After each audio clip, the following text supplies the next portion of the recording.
See this goes. Awesome. All right. Slight detour. Yeah. All right. There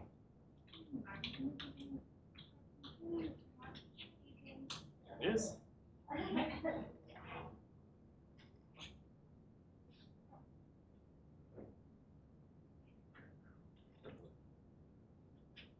Child.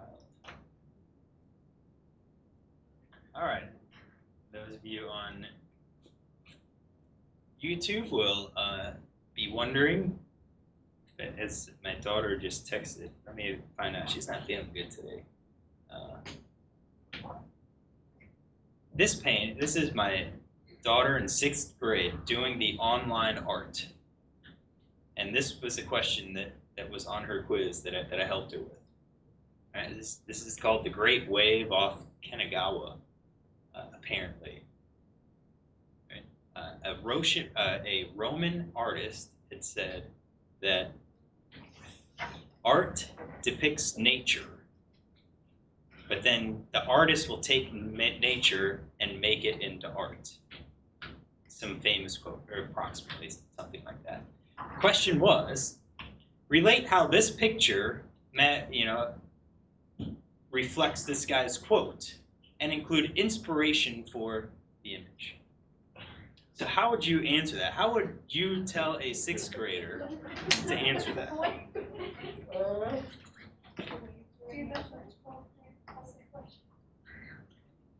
So how does that quote? Let me see if I can. Honestly, it would be the most BS answer I could think of. Right? Yeah. Let's see here. Something real sarcastic. Yeah. I mean, like, it's like majestic and it shows power, but it's also graceful and beautiful. Let's see. It's like angry arms. Art is nature. Yeah, that's crazy. I'm gonna look to see if I can find this one. Is this like an AP or an advanced class, or is this like a regular? 6th grade art. I would have assumed they would have like practiced drawing stuff, right? Oh my God. I can't find it. The quote was something about how an art is nature, but the artist will take nature and make it into art. Something along those lines. Yeah, and kind of my impression was that oftentimes an artist bases their ideas on nature and draws nature, but then adds their own touch to get across a meaning or a point. It's kind of would be my interpretation. But do you think a 6th grader? I mean, I looked at this. I had an art history class freshman year of college.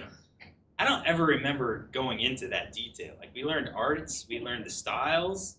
Oh, we didn't look. Get existential in 6th grade. Crazy. What is that?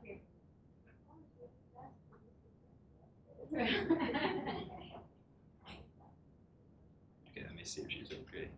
All right, so that was today's lesson. Let me show you Cubism of Greece versus Picasso. Let's see if we can. So, Cubism art, right? All right. So the focus was on this guy, Juan Gris. And the question that she had to answer was, compare the cubism of Gris and Picasso. How old are 6th graders nowadays? She's 11.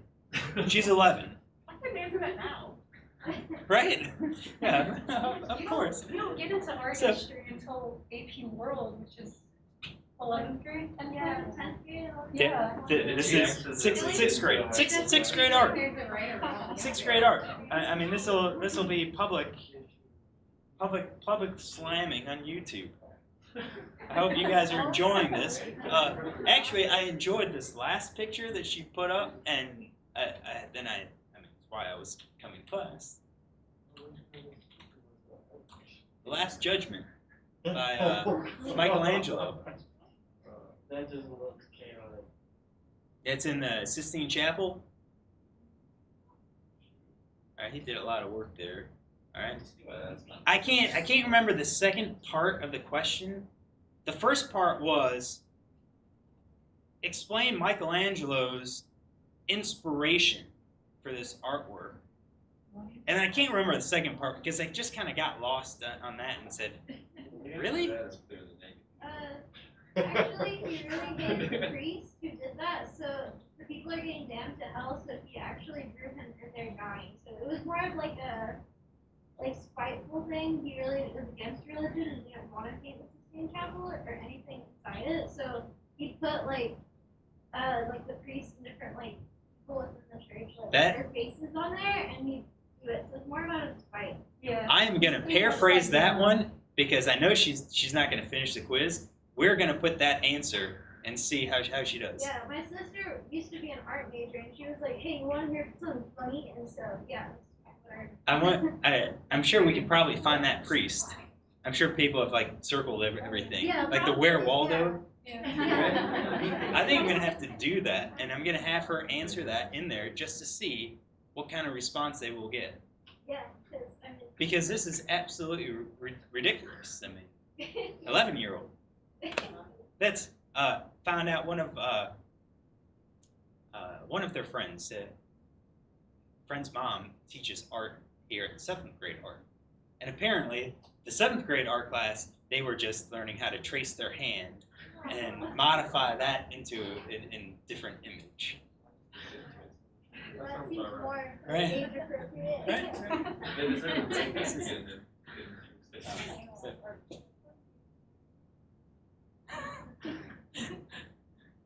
Yeah, Odessa, I don't blame you. I don't know how to differentiate cubism at all. She answered it, so apparently one of them uses a lot more color than the other, and that was in the little handout. So when I read the handout, I thought, so this was really about reading comprehension and not really about art.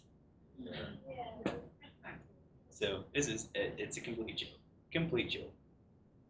Oh, but you'll be glad to know that she has 2.5 hours of math to work on today. In addition to the art, she just finished the sonnets. Yes, this is absolutely a huge screw up. But it's something we can fix. All right, so we are on. Yeah, we got off. Any questions on the homework? A couple of things. If you are knitting and you get errors, the most common error is that it can't find the data frame. All right? Most common error is that it can't find the data frame. So you have to remember that when we imported the data set, you have to copy and paste that line into the R Markdown document. So you'll note that in both questions where we had to import the butterfat and the jobs data set, the very first one, part A, was read the data set into R and call it something, right? That's where I want you to put your line. Because you're demonstrating to me that you know how to import the data set and then read it in as a new object. All right? You're going to see that on the exams as well. At least for the first exam, I'm testing to see if you can actually do that. So if you have that line there, then anytime you knit, it runs through it, it gets to that point and says, okay, I've read my data set in, now everything else should work. All right, so that's the most common error that people will encounter. That's due today. So if you're having errors with the knitting, I can help you after the class. And just get it uploaded today. If you need to go back and do some stuff, you can also do that. So we are here. So we are introducing these descriptive statistics. And I know you've probably already encountered means, you've probably encountered variances and so forth. We're going to work with it now in R. I'm going to show you how to calculate it. We'll learn the equations. You'll see how we can calculate this stuff by hand because understanding the equations will help us better understand where some of our statistical tests are coming from or why we do certain things with our statistical tests. All right. So we introduced the set seed function. Now what we want to do is generate our data that we will use for this class, or for this presentation. All right.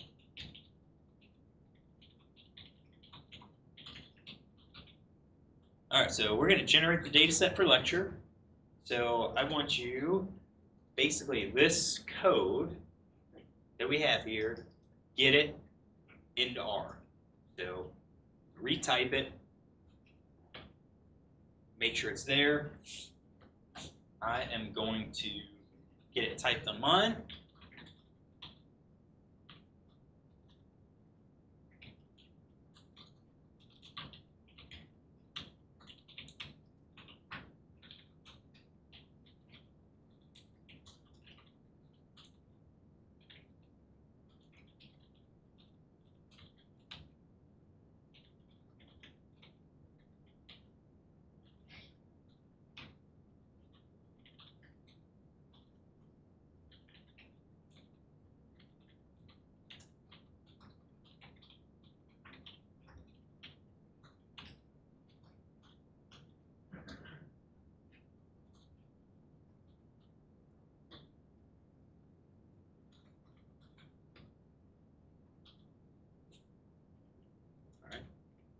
And if you get it, then you can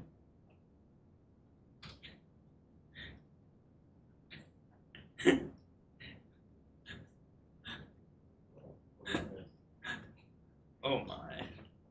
So the other daughter, fourth grade. And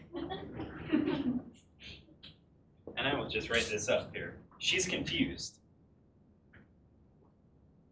Harry is 14 years old. Larry is 7. I'm going to guess, how many times older is Harry? And our answers.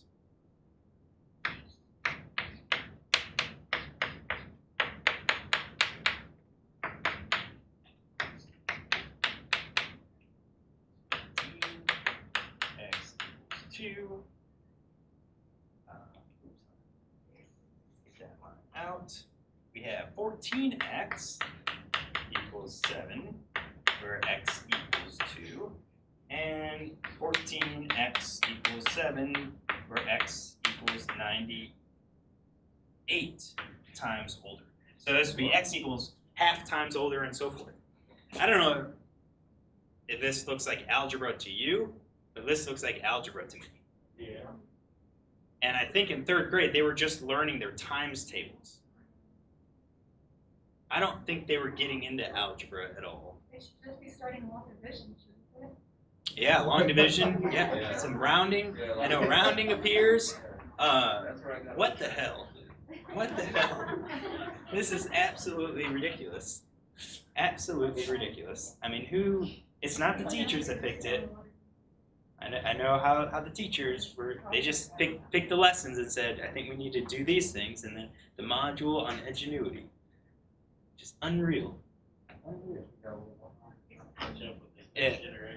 Yeah, so I've already emailed and asked if we can completely switch to face-to-face because this is a complete joke.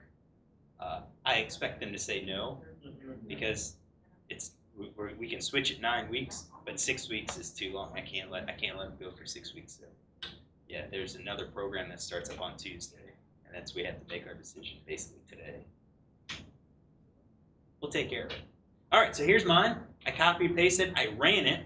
Now, if it runs, there won't be any output. However, you will see AV1, AV2, and AV3 pop up in our environment. So that's how you know it's going to work. And when you look at those, you actually have some numbers. All right, it's not going to be NA, NA, NA. All right, so first question, I have what's the meaning of each line of code? So we'll step through this. right now. So what is that set.seed function? What is that doing? Setting the seed. Why is setting the seed important?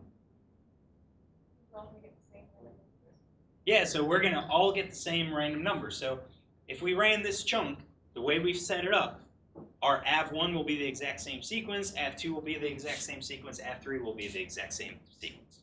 All right, so set the seed ensures that we get the same string of random numbers. All right, this next one. What are we doing with AV1? Take your guess. How many? Okay, so generate 10. Numbers on the normal curve with maybe 15 distribution 3 and then round it. Exactly. All right, so we're going to generate 10 random numbers from the normal distribution, which has a mean of 15 and 13, or has a mean of 15, standard deviation of 3. Again, we'll introduce the actual distributions in a bit. All right, we're going to generate those numbers, and then we're going to round those numbers to 1 decimal place. And once we round it, then we save it in the object AV1. What about AV2?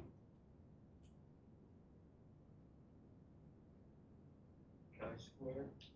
Okay, how many? All right, so we're going to generate 10 random numbers from the chi-square distribution.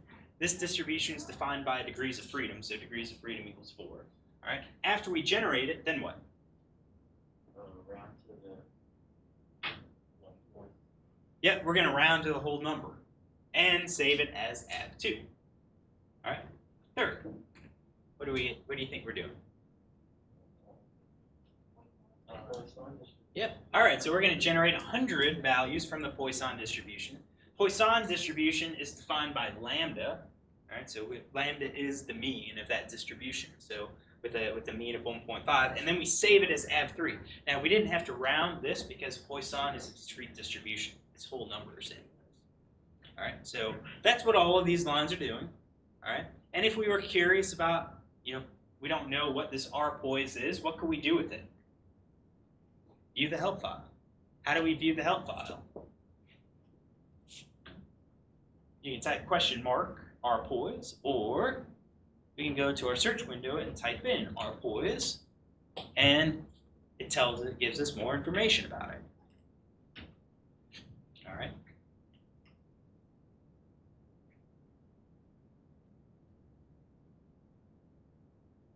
All right, we good? Descriptive statistic number 1, the arithmetic mean. This is the most common measure of central tendency. I don't want to say probably, it is. It is the most common measure of central tendency. It's the one that almost always gets reported. All right. The mean represents the center of our observations. Okay. The way you can think about it is we take our data set, we have a sequence of values, and we can make a histogram of it. The average is the point where that histogram is perfectly balanced. All right. Got this little shelf pin. All right. We've got a histogram. Doesn't matter where it's at. We'll start with just a normal bell curve. Smooth that up just a little bit.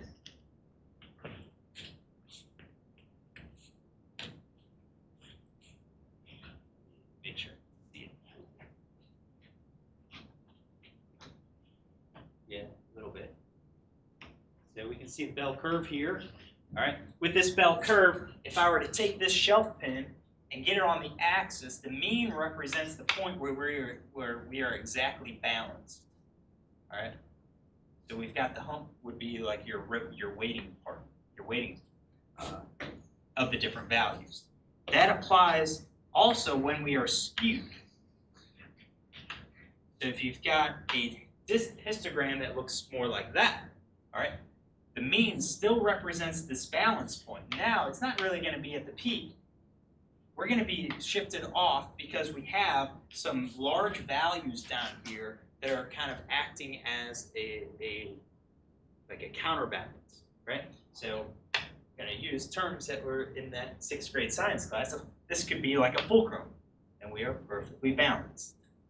All right? So that's our arithmetic mean.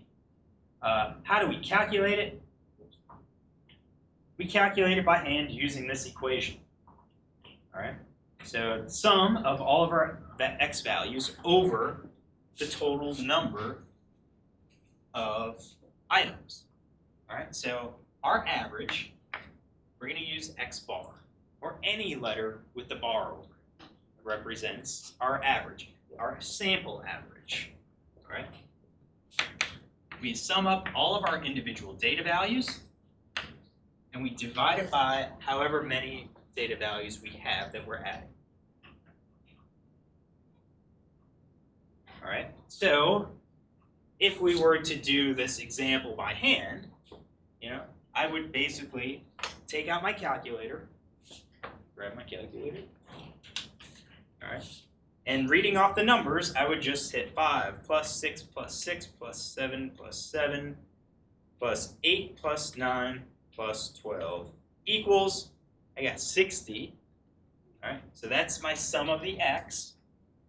And then I will divide by my sample size, which is 8. And I get a mean of 7.5. All right.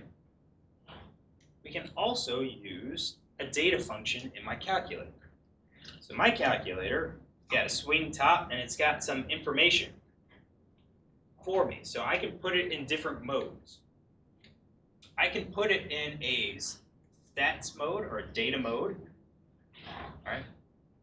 I can put it in statistical data mode, SD mode.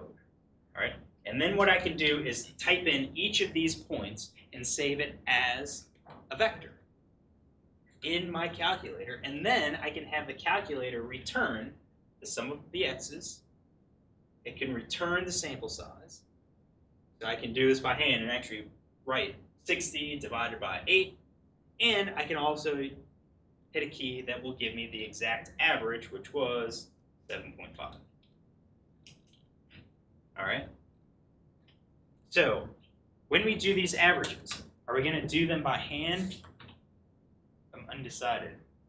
We're going to be using the calculator a lot. Right? We're going to be using R a lot. But I think everyone's probably calculated an average before. So probably less of a concern for us.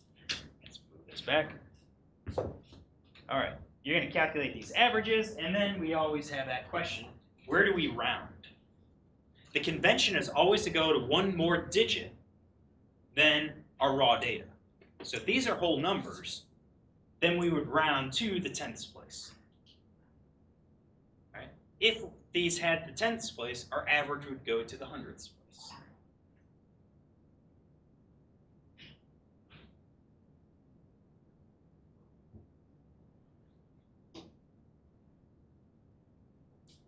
All right. And that's, I'm not sure if we're going to do it by hands, because normally at this time, we practice doing this. And then I show you how to actually use your calculator to do it, to do the calculations. But we've got people online watching, and it's going to be very hard to kind of look at what their calculators are and step through how to enter the data. So I think what we'll probably do is just kind of focus on doing these calculations in R. So how do we do that? Well, we have a data set. So the very first thing we're going to have to do is get that data set into R. All right, make that vector into R. So how do we do that? Well, we're going to make our vector, just like we've made all of our other vectors. I did this, I saved it as x. So I used the combine function C. All right, typed out all of the numbers. I saved it as x, which was probably a bad one. Probably could have saved it as AM for arithmetic mean. All right. And then we use either list long equation, which does it by hand, or the very useful mean. The mean of our vector will give us the average. So let's first get your vector into R, all right, and utilize the mean function to make sure that we get 7.5.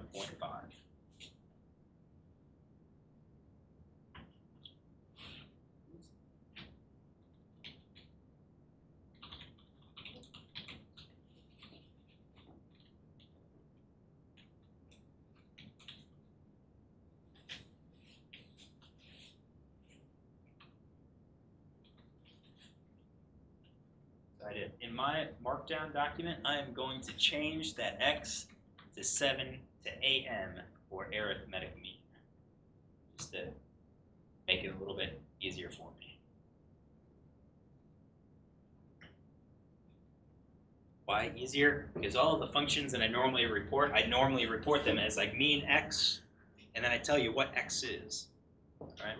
And we've just created x, so it's kind of difficult. So I've got my vector. Do you have your vector? Still working?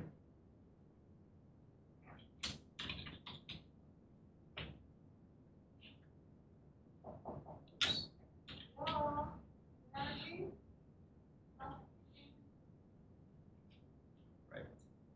So let's slide this over. Let me move this down. Okay, blocked. There we go. All right, so our arithmetic mean at bar x equals the sum of x over n. All right. So what is this function? This function gives us the mean of a vector, and this vector has to be numeric. So x is going to be a numeric vector, and we'll return the average. I do have this extra thing in here, na.rm equals t. All right. So this is a switch that tells R how to handle missing data. All right. So a lot of things will look at the vector. If it has missing data, it will automatically exclude it, and then calculate the mean that we're looking for, the value that we're looking for. Other vectors, that's not the default. So when it goes to calculate and it's looking for a numeric vector, once it gets that NA, it doesn't know how to include it. So it'll return an error. All right. So just to kind of demonstrate this, I am going to add a missing data point here in our vector. All right. So I'm going to run it. I've created my vector. Now if I run mean of AM, you will see that the mean reports NA. It's missing. It's not available. All right. So, but to get around this then, all I have to use is na.rm equals t. So what it'll do is it'll take the vector, look for missing data, remove all the missing data, and then calculate the mean of that vector. How likely is it that you will encounter something like this? Pretty likely, at least on the first exam. All right. The reality is that data sets that I'm going to give you after that first exam, we won't have missing data. All right. We're not going to do that missing data. You may also have it on the final exam too, possibly. All right. Just kind of to see if you've been paying attention. But most of the data you don't have missing. In real life, it is possible that you would encounter it. All right, it is possible that you would encounter it. Let's see here. Catherine, are you working with Dr. Ammerman? I am. What's your project? Anticipated project. Fat diet analysis. Fat diet? Oh no, that. Bat diet. Bat diet analysis. All right, so what are you going to measure with that diet?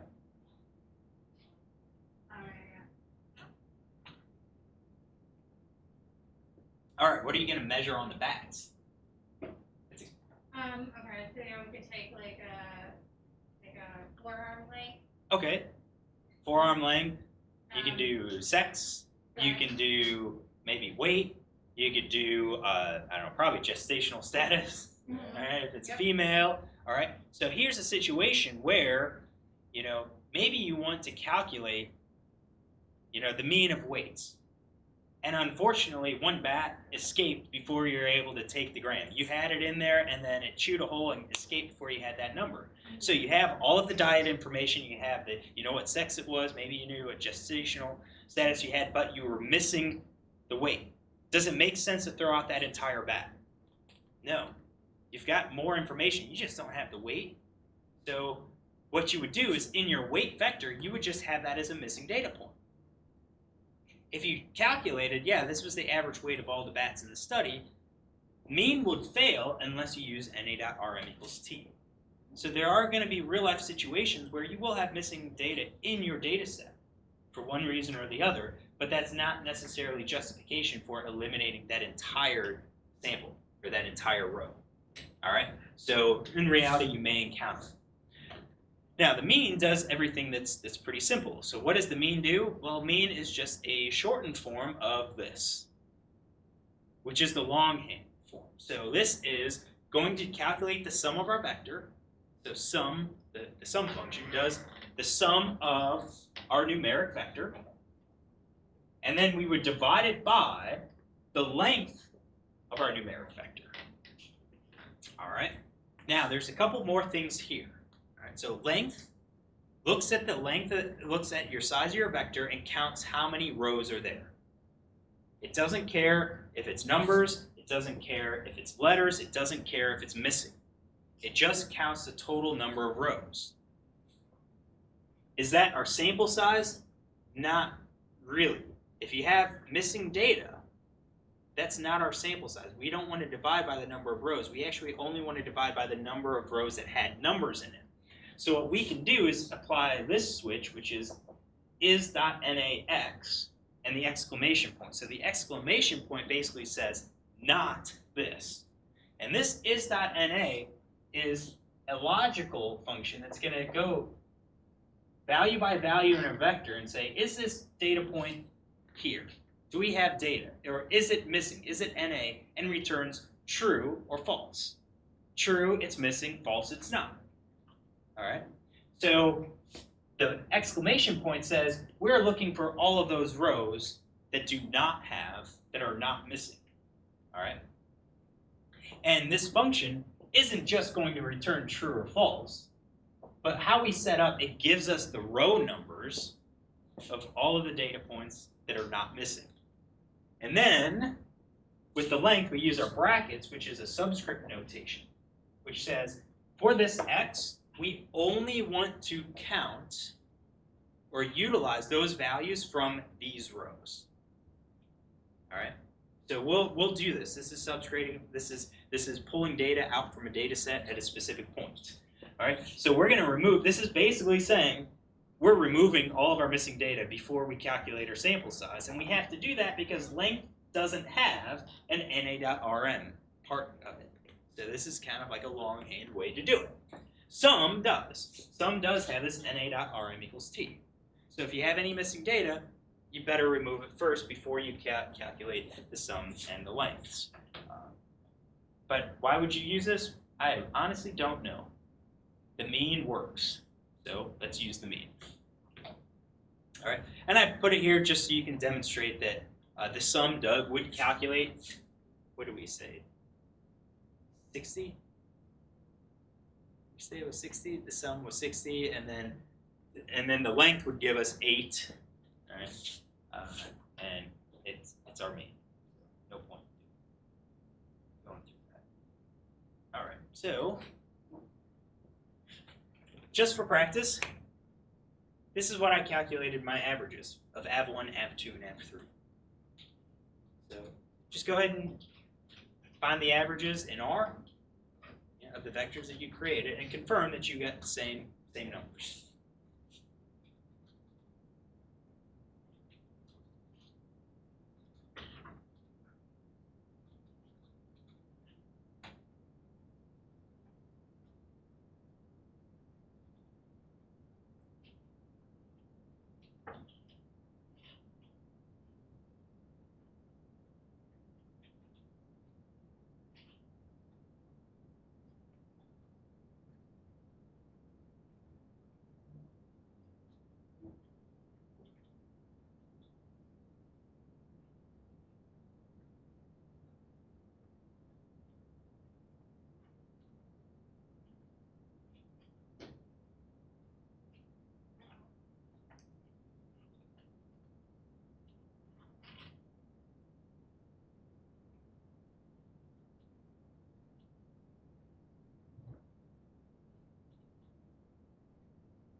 Did you guys get it?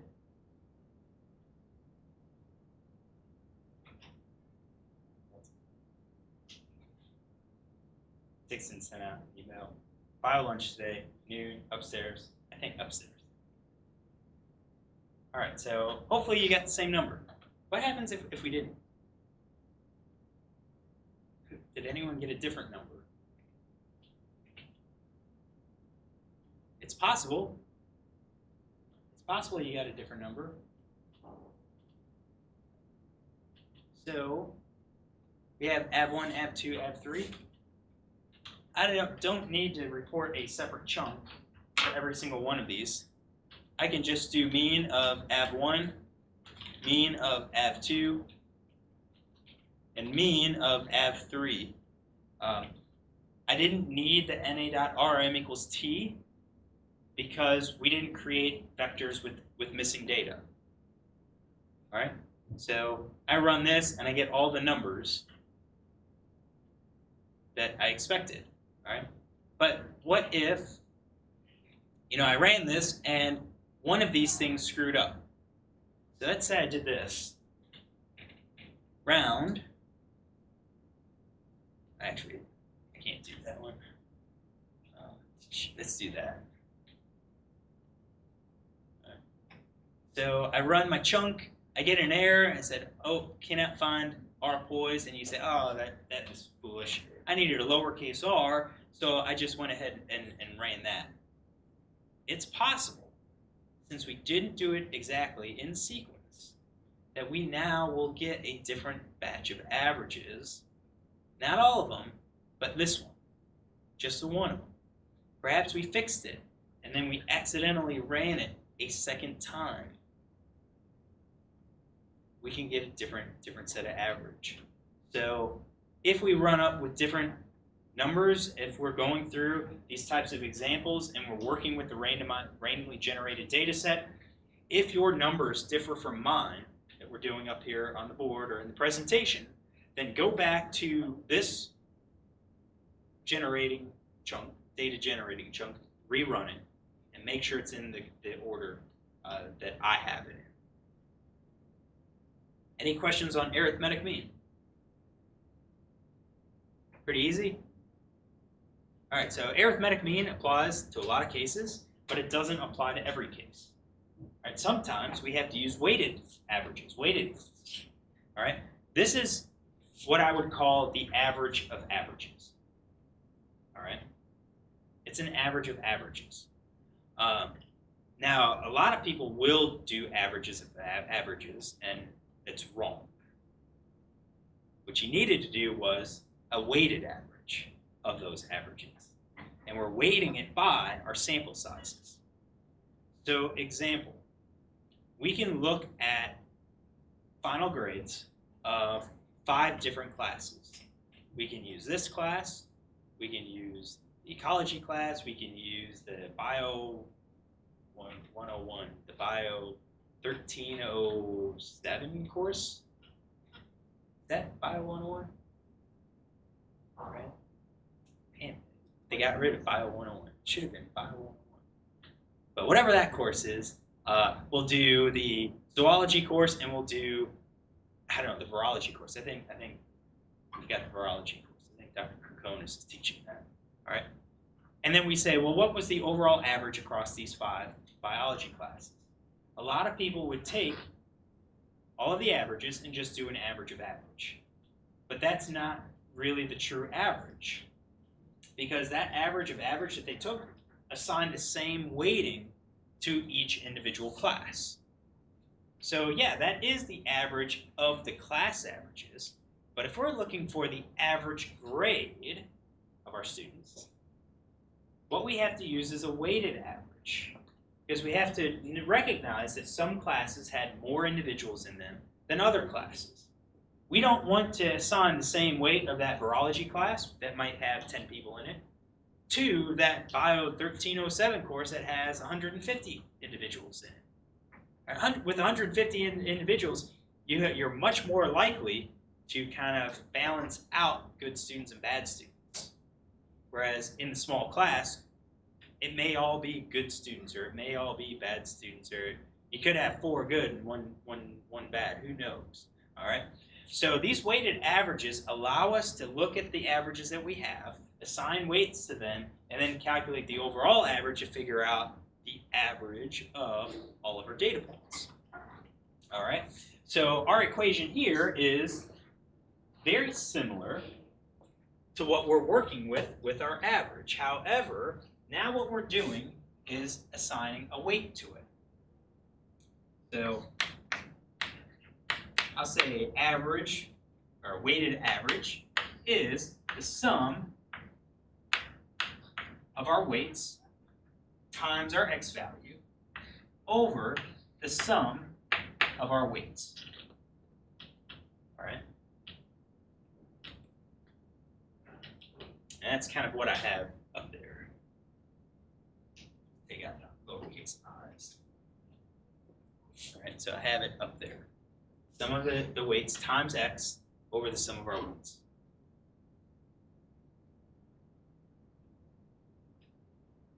Oftentimes, our weights will be the sample size that was used to calculate that initial average. All right. So what we end up doing when we take that sample size, let's move this up a little bit. When we take our average and we multiply it by its sample size, we get the sum of the x that was used to calculate that average, right? We do that for every average that we're using to calculate in our weighted average. So our top becomes all of the sum of the x's. And then our weights are the sample sizes. And we're doing the sum of the sample sizes. So just as an example, let's say we have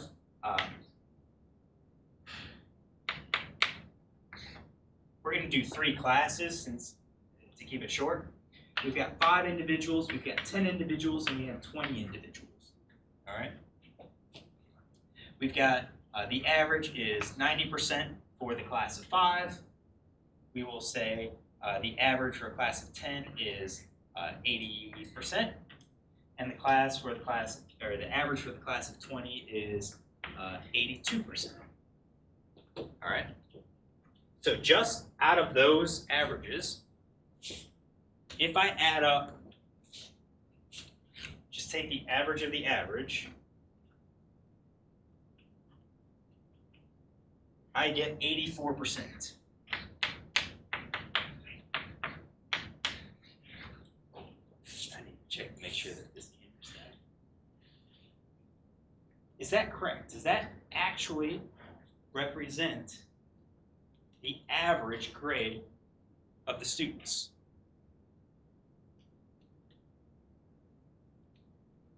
Oh, there it is. Does that actually represent an average grade of the students? Not really. Because what we've done is we've assigned the same weight across the board. So these 5 students are actually having undue weighting across everyone else. So this actual part really isn't correct. What we want to do is do our weighting. So basically, if we do this 5 times 90, we get the sum of our x's. We do 10 times 80, we get the sum of our x. We do 20 times 82, we get the sum of the x's. And our sample size then becomes 35 students because that's how many we have in our overall samples. Right? Across all of the classes, we have 35. So now, when I do our average, right, I'm going to do 5 times 90 plus 10 times 80 plus 20 times 82, it equals, I have a sum of 2890, and I'm going to divide that by 35. Our actual weighted average, X bar W, is 82.6. That is more reflective of the overall average across the board. When do we use weighted averages? Kind of if we ask the question, what's the average grade of our students? All right. If you have the class list, if you have the grade book, it's very easy just to do the average of the column of the students. But if the faculty member says, okay, here's my class average and this is how many students I have, then you have to use your weighted average, your weighted means. The other time when this becomes important is when we're working with a data table or a frequency table. All right. So I'm going to show you how we work with frequency tables, how we calculate means from those frequency tables. All right. So what we'll do is we'll stop here. We'll see the weighted mean function in R. All right. We'll see how we can apply it. All right. And then we'll introduce, I think, dispersion. Medians. Yeah. So our frequency tables. Kind of introduce those and show you where the weighted mean function comes into play. All right. So we are good. Don't forget that homework. I'm going to look at the next homework that we have, because I know the mean, all of this, I think I may have broken it up into 2 different homeworks, so that way we don't get through the whole presentation and then all of a sudden have one big homework assignment. So we'll check that. All right, 3-day weekend, enjoy it. Bio lunch on Friday. So if you have questions about knitting your document, if you're getting errors knitting your document, I can help you out. So I'll answer. All right, guys, have a good one.